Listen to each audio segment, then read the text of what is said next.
हैं जो उत्तराखंड की बोली भाषा को लेकर लगातार लिखते हैं, उनसे भी सुझाव लेंगे कि हम किस तरह से जो अपनी पत्रकारिता है इसमें अपनी गढ़वाली जो बोली भाषा है उसको भी हम अपनी सोशल मीडिया अपने न्यूज़ पोर्टल के माध्यम से उसको बढ़ावा दे सके। किस तरह हम लेख लिखें या जो हमारे पास प्रेस विज्ञप्तियाँ आती हैं उनमें क्या कुछ चेंज हो सके उसको हम गढ़वाली में बना सकें। और बाकी हमारे और भी साथी आकाश गौड़ जी हैं, विकास कपूर हैं, आशीष नेगी जी हैं, मेरे साथ रमन जायसवाल जी हैं और हमारे वरिष्ठ श्री हमारे साथ जोशी जी हैं, घनश्याम जोशी जी जो कि पूर्व नौसेना अधिकारी हैं और पत्रकारिता में आए हैं। तो उनसे भी जानेंगे कि आखिर नौसेना में काम करते हुए जबकि एक सैनिक रिटायर होता है तो वो अपने सेना का कोई पेशा चुनता है उसमें जाता है, आखिर वो पत्रकारिता में क्यों आए, क्या कुछ उनका इसमें मोह रहा। उन्होंने आकाश ज्ञान वाटिका अपनी पत्रिका शुरू की, अखबार शुरू किया धरा पुकार के नाम से और आज न्यूज़ पोर्टल चला रहे हैं, तो उनके अनुभव भी हम जानेंगे। तो हम शुरुआत कार्यक्रम के आयोजक श्री राकेश बिजवाण जी जो लंबे समय से प्रिंट मीडिया में तमाम जगह अपने लिखते रहते थे और आखिर में उन्होंने विचार एक नई सोच करके अपनी पत्रिका और पोर्टल शुरू किया, तो उनसे भी जानेंगे कि आखिर क्या चुनौतियां हैं नए पत्रकारों के सामने, किस तरह वो रखें, क्योंकि आजकल हर पत्रकार को जो बाहर के लोग हैं या हमारे अपने अंदर के लोग हैं वो ऐसे सोचते हैं कि ये सब एक किस्म से बिके हुए हैं, ये सब सरकार के चाटुकार हैं या हर किसी को हे दृष्टि से देखते हैं, चाहे वो समाज के लोग हों। एक विश्वसनीयता हम लोग खोते जा रहे हैं। जो बड़े अखबार के पत्रकार हैं उन पे आरोप लगता है कि वो केवल लाला की चाकरी करते हैं, वो भले ही खबर लेकर जाएंगे लेकिन उनके हाथ में कुछ नहीं है। सोशल मीडिया के पत्रकारों पर भी आरोप है।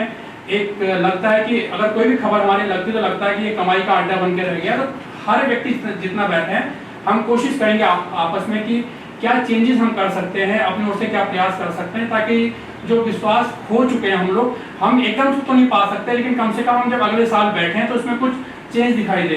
तो मेरा आग्रह श्री मनोज इस्टवाल जी से कि वो हम सब लोगों को बताएं कि जो 20 साल पहले जब उत्तराखंड राज्य गठन हुआ तब पत्रकारिता कैसी थी और अब कैसी हो गई है, इसमें क्या चेंज हुए हैं और हम किस तरह से इसमें बदलाव दोबारा से ला सकते हैं। धन्यवाद अवधेश जी, आपने मुझे ये मौका दिया कि अपने मित्रों के बीच, पत्रकारों के बीच आज से 20 साल पहले मतलब राज्य निर्माण के 2 साल तक पत्रकारिता का क्या वसूल थे, पत्रकारिता क्या होती थी, पत्रकारिता में किस तरीके से एक विश्वास आम जन करता था, उस पर मुझे फोकस करने के लिए कहा। मैं सौभाग्यशाली हूँ कि आप जैसे बुद्धिजीवी मित्रों के बीच मुझे अपनी पत्रकारिता की कुछ कमियां या खूबियां वो सब साझा करने का मौका आपने दिया है। आज से पिछली सदी में पहले जाते हैं 1984 में, जब मैं इंटर में था तब से मैंने पत्रकारिता पे हाथ आजमाना शुरू कर दिया था।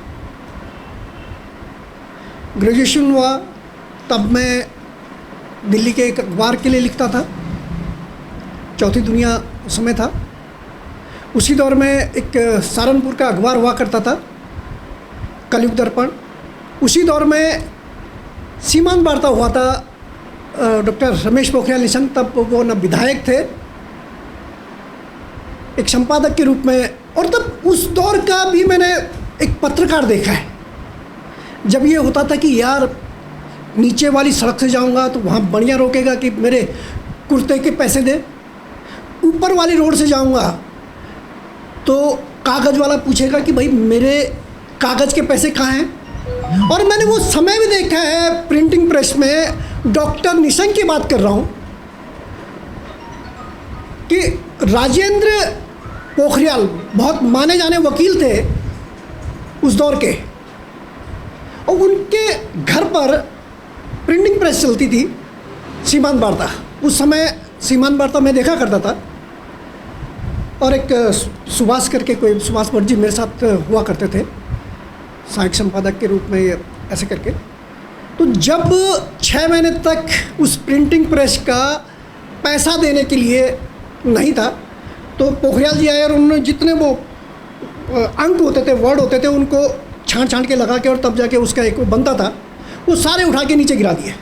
मुझे बड़ा गुस्सा आया, लेकिन बड़े थे उस समय, अदब भी था कि अपने से सीनियर लोगों के साथ दुराचार या दुराभाव से बात नहीं करनी है।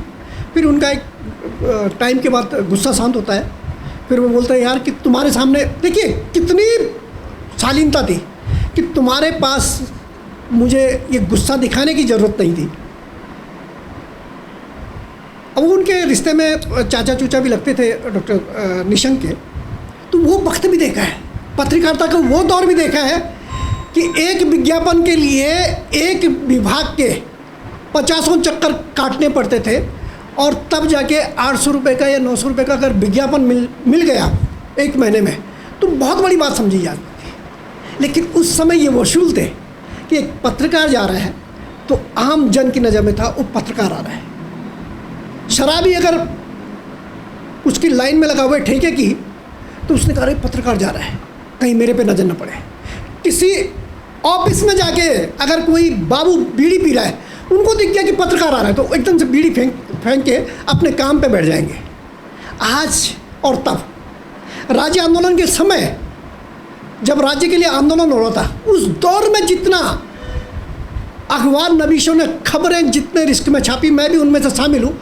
मेरे एक मित्र जब धारा 144 लगी थी और तब ये अपनी पीएससी पौड़ी में लगी थी, तो त्रिभुवन उनियाल और हम जब जा रहे थे रिपोर्टिंग करके, जबकि हमें कार्ड बंटे हुए थे कि धारा 144 में हम आ सकते हैं, लेकिन उस समय न एसडीएम की चलती है जो मजिस्ट्रेट होता है, सेक्टर मजिस्ट्रेट, उस समय पुलिस की चलती है।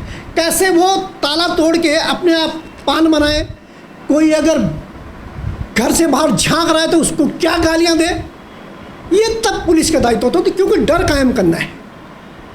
और उस दौरान जो पत्रकारिता में त्रिभुवन उनियाल पे पीछे भेल पे पड़ी है डंडे, जिस तरीके से घड़ी छीनी है और जिस तरीके से रिस्क लेकर जान जोखिम में लेकर हमने दिवाकर भट्ट जैसे नेता की उस समय जान बचाई है, हम जानते हैं कि पत्रकारिता तब करनी कितनी कठिन थी और किन किन मुसीबतों में पत्रकारिता करनी होती थी। लेकिन आंदोलनकारी वो बन गए, आंदोलनकारियों के सर्टिफिकेट उनको मिले जो एक दिन धरने में बैठे और गलती से अंदर हो गए। पत्रकारिता में किसी को आंदोलनकारी, किसी पत्रकार की मजाल भी नहीं हुई कि वो बोल दे कि मैं आंदोलनकारी था, क्योंकि वो दायित्व निभा रहे थे। अब पत्रकारिता टर्न लेती है। जब राज्य शुरू हुआ शुरुआती दौर में, तब मैं क्या कहते हैं आज तक और स्टार न्यूज़ इनकी शुरुआत हुई थी, प्रचलन में ये आने शुरू हो गए थे। मैं पहले आंखों देखी में करता था, दूरदर्शन की आंखों देखी का यहाँ से रिपोर्टर था, यहाँ सालनी देखती थी, लेकिन मैं स्टिंगर के तौर पे आज तक पूरा उत्तराखंड देखता था। तो एक बड़ी गरिमा थी, जानते थे मानते थे। तब अब पत्रकारिता की बात आई तो मैं उमेश जी का भी नाम लेता हूँ, जो आज विधायक भी हैं, पत्रकार भी हैं, जिनका एक समाचार प्लस चैनल चलता है। तब ये स्ट्रगल कर रहे थे और तब मैं द्रोण होटल में रहता था और उमेश जी आए थे, उन्होंने कहा कि मैं शुरू कर रहा हूँ। मैंने कहा आप कीजिए और जब तक आपको रहना है रहिएगा ये कमरे में। तब मेरे साथ अरविंद धस्माना मेरे कैमरामैन हुआ था। उस समय कैमरामैन होना मतलब 18 किलो का डीजी बेटा कंधे में, 22 किलो का स्टैंड होता था और काउंटर लिखना पड़ता था। कैमरामैन की कितनी ड्यूटी थी, काउंटर इतने से इतने, ये फुटेज क्या है इतने से इतने, और तब जाके एक उसका एक इंट्रो बनता था। इंट्रो के बाद एंकर क्या बोलेगा, वॉइस ओवर क्या जाएगा, वो सारी बन के एक टैरिफ के तौर पे तब यहाँ से फैक्स होता था और गाड़ी के माध्यम से टेप जाती थी दिल्ली। वो पत्रकारिता का दौर था। उस पत्रकारिता के दौर में अगर आपने जरा सा गलती कर दी तो जब टेबल से जो झाड़ पड़ती थी तो लगता था कि हाँ पत्रकारिता क्या है। उस दौर में एक सम्मानजनक पत्रकारिता, वो दौर भी देखा है। आज का दौर बहुत तेज़ी से बदलते हुए, मैंने 2003-2004 के बाद जो दौर बदला और जिस तरीके से विज्ञापनों की भीड़ लगी, जिस तरीके से मंडी सजने लगी, पत्रकारिता की मंडी। कभी भी अमर उजाला, दैनिक जागरण या जितने भी अखबार थे, इनके लिए व्यवसायीकरण के रूप में कभी नहीं बोला जाता था कि ये लाला है। जैसे ही इलेक्ट्रॉनिक मीडिया ने कदम रखे, सब कहने लगे कि सब लाला है। तब धीरे धीरे ये आ गया 2010 तक ये नौबत आ गई पत्रकारिता में कि पत्रकार गया भाड़ में यार, तू ये बता बिजनेस कितना देगा। पत्रकार के लिए ये हो गया कि वो विज्ञापन प्रतिनिधि बने, पत्रकार बने, क्या बने। और अगर आप बहुत अच्छे पत्रकार हैं, आपकी विज्ञापन देने के लिए अपने चैनल को या अपने अखबार को ये हैसियत नहीं है कि आप उसको काम दे सको, उसको बेनिफिट दे सको, तो स्वाभाविक है आप बिल्कुल नकारा है, आप नकारे गए पत्रकारों में से एक हैं। धीरे धीरे सोशल मीडिया आया, सोशल मीडिया ने पैर जमाने शुरू किए और तब जाके पत्रकारिता करना हॉट टेढ़ी खीर हो गई। अब सोशल मीडिया आने के बाद आप लोग छुटला नहीं सकते किसी को। अगर किसी घटना की आप रिपोर्टिंग में जरा सा भी गड़बड़ी कर रहे हैं, जरा सा भी लग रहा है कि आप घटनाक्रम को बिना देखे ही लिख रहे हैं, तो यकीनन आपकी पत्रकारिता को चैलेंज करने के लिए 50 ऑप्शंस आपके सोशल मीडिया पे साथ होते हैं। लेकिन ये दुर्भाग्य है इस पत्रकारिता जगत में कि हम लोग आज अपने को वर्तमान में पत्रकार कहने के लायक नहीं समझते। कहीं अगर किसी मीटिंग में भी जाएं तो बड़ा ये लगता है कि यार कोई ये ना पहचाने कि ये पत्रकार है। ये पैदा किसने किया कि मैं अपने को कल तक मैं बहुत सम्मानजनक तौर से ये कहता था कि मैं पत्रकार हूँ, और आज मैं अपने को मैं प्रेस कॉन्फ्रेंस में नहीं जाना पसंद करता कि कहीं ये ना हो कि हमारा कोई छोटा आया हुआ नया नवांतुक पत्रकार कोई गलती से ऐसा प्रश्न कर दे कि हमें भी उससे तकलीफ हो। दरअसल आज का युवा, आज का जो जनरेशन के जो युवा नए पत्रकार आ रहे हैं बहुत काबिल है, बहुत इनर्जेटिक है, लेकिन उनमें एक बहुत बड़ी कमी है, वो सीखना कुछ नहीं चाहते हैं। वो आज अगर उन्होंने आईडी पकड़ ली या आज उन्होंने मोबाइल पकड़ लिया और पत्रकारिता करनी शुरू कर दी, तो वो सोचते हैं कि वो जो लिख रहे हैं उससे बेहतर किसी ने कोई काम ही नहीं किया। हमारे टाइम पे हमारी पत्रकारिता में और आज की पत्रकारिता में ये था कि अगर हमारे सीनियर ने डांट दिया, भरी कई बार ये होता था कि प्रेस कॉन्फ्रेंस बैठी हुई है और कोई प्रश्न कर दिया आपने, सीनियर वहीं झाड़ लगा देता था, पढ़ के नहीं आते क्या, ये क्या है, प्रश्न पूछना नहीं आता क्या। आज बहुत सरल सा हो रखा है कि हाँ साहब आप ही बोल दीजिए कि आपने क्या बोलना है, दैट्स ऑल। ये पत्रकारिता हो गई है। तो स्वाभाविक तौर पे पत्रकारिता ने अपना चरम भी देखा है और उतनी तेज़ी से एक जो ग्राफ था वो गिरता हुआ भी नज़र आया। आज एक मंडी के रूप में एक विकसित हो गई है पत्रकारिता। एक व्यवसायीकरण जब से पत्रकारिता का हुआ है, लोकतंत्र वहाँ तार तार हुआ है, ये मेरा मानना है। आगे जो हमारे नवयुवक हैं उनसे गुजारिश है कि अगर पत्रकार बनना है तो आज मत देखिए, अपना आने वाला कल देखिए कि आपकी तरफ इंगित करते हुए आम चलता हुआ आदमी बोल सके अच्छा ये फलाना पत्रकार है।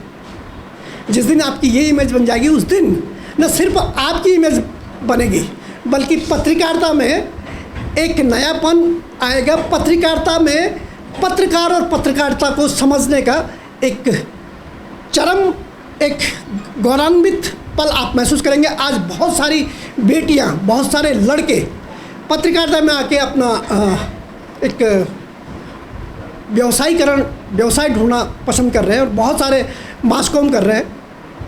मैं उनको कहूँगा, एक ही गुजारिश करूँगा सबसे कि अगर मास कॉम में आ रहे हैं, आप अगर मंडी सजाने आ रहे हैं, आइए, स्वागत है। आप अगर अपने जीविकोपार्जन के लिए पत्रकारिता अपनाना चाह रहे हैं तो स्वागत है। और अगर पत्रकारिता को धर्म के रूप में आप अपना कर, लोकतंत्र के रूप में, जन आकांक्षाओं के रूप में, लोक समाज के रूप में, लोक संस्कृति के रूप में अपनाना चाह रहे हैं तो प्लीज़, पत्रकारिता के बराबर टेढ़ा पेशा कोई नहीं है।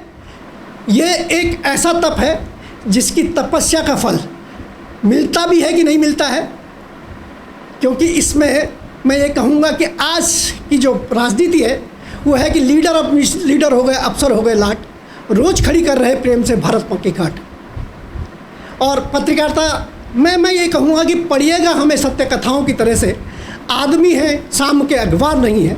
लो सुनो, देश के आंगन में फिर शोर सुनाई देता है, अपने ही घर में कोई चोर दिखाई देता है। सपनों का चमन मेरा खिले या न खिले, निज धर्म पर आँच न आने दूंगा, अर्थी को मेरी कफन मिले या न मिले। मेरे ये शब्द पत्रकारिता और एक सच्चे पत्रकार के रूप में मैं जब एक अपने जहन में जाके झांक कर देखता हूँ तो ये सोचता हूँ कि अर्थी को कफन मिले ना मिले, लेकिन जिस दिन इस दुनिया से विदा हूँ 10 आदमी ये तो बोले कि हाँ यार फला था।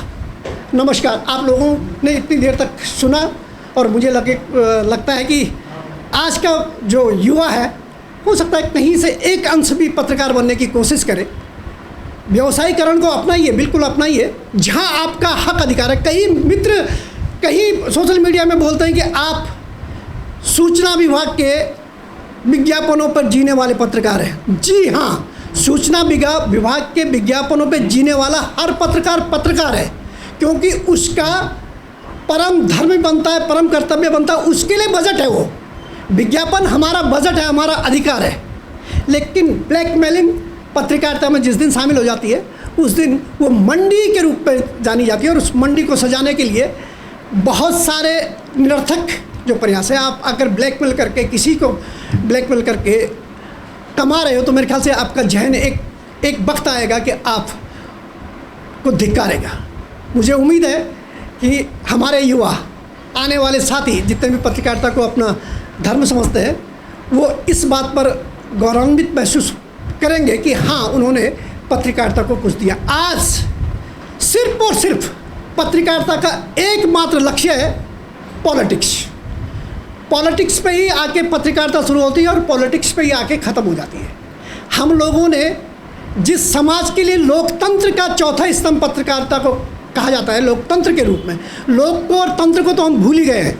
ना हम सामाजिक विषयों को उठाने में काबिल हैं, ना समाज से रिलेटेड किसी खबर को उठाने के लिए हम तैयार रहते हैं, ना किसी गरीब समाज कुचले दबे कुचले समाज के लिए पत्रकारिता कर रहे हैं, और ना ही हम अपने सांस्कृतिक मूल्यों को बजा पा रहे हैं, ना हम अपनी प्रकृति और प्राकृतिक संपदाओं की पत्रकारिता कर रहे हैं, ना हम अपने धर्म और पर्यटन के ऊंचे स्तरों की पत्रकारिता कर रहे हैं। आइए हम सब मिलकर एक ऐसा व्यू रचना करें कि आने वाले समय में पत्रकारों के प्रति एक जो इज़्ज़त होती है उस इज़्ज़त को बनाए रखें, और ये ना हो कि आने वाले समय में आम आदमी जैसे आज के दौर में भौचक रहता है, पत्रकार आया है, पता नहीं क्या लेने आया है। और किसी ज़माने में आज से 20 साल पहले, मैं अवधेश नौटियाल जी की बात पे जाता हूँ, आज के 20 साल पहले अगर पत्रकार आया है कि बात होती तो एक श्रद्धा होता था, एक विश्वास होता था, कुर्सी सस्ती थी, आपके लिए चाय आती थी, और चाय के साथ अगर वो 5 रुपये का बिस्किट का पैकेट आता था तो उसमें जितना स्वाद आता था वो उसके साथ जो सम्मान जुड़ा हुआ था वो पत्रकारिता की मेन पूंजी लगती थी। बहुत बहुत धन्यवाद, नमस्कार।